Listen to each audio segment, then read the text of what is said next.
আসন্ন সংসদ নির্বাচনের তফসিল ঘোষণার পরপরই নির্বাচন কমিশনের দেওয়া নির্দেশনা অনুযায়ী যশোরের সম্ভাব্য প্রার্থী ও রাজনৈতিক দলগুলোর পক্ষ থেকে লাগানো প্রচার সামগ্রী অপসারণের কাজ শুরু হয়েছে। আসন্ন ত্রয়োদশ জাতীয় সংসদ নির্বাচনের তফসিল ঘোষণা হয়েছে।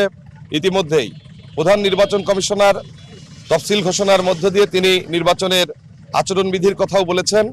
নির্বাচনী প্রচার কাজে ব্যবহৃত যশোর ৩ সদর আসনে বিএনপি মনোনীত প্রার্থী অনিন্দ্য ইসলাম অমিতের যে প্রচার কাজে ব্যানার, ফেস্টুন, বিলবোর্ড আমরা এই শহরে প্রদর্শন করেছিলাম, আজকে যেহেতু সন্ধ্যা ৬টার মধ্যে সবকিছু অপসারণ করার কথা বলা হয়েছে। শনিবার সকাল যশোর জেলা বিএনপির উদ্যোগে শহরের চৌরাস্তা মোড় থেকে ব্যানার, ফেস্টুন, পোস্টার ও বিলবোর্ড সরিয়ে নেওয়ার কাজ শুরু করে বিএনপির নেতাকর্মীরা, যা সন্ধ্যা পর্যন্ত চলবে বলে জানিয়েছেন দলটির স্বেচ্ছাসেবকরা।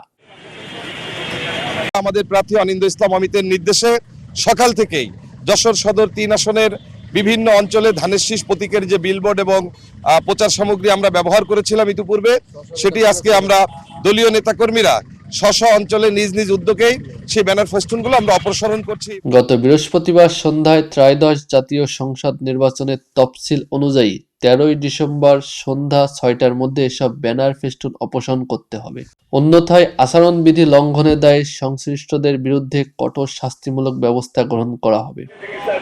নির্বাচন কমিশনারের বিধি মোতাবেকই আমরা আমাদের এই কার্যক্রম হাতে নিয়েছি এবং আজকে সন্ধ্যা ৬টার মধ্যেই আমরা আমাদের প্রচার কাজে ব্যবহৃত ধানের শীষের সকল বিলবোর্ড আমরা অপসারণ করব।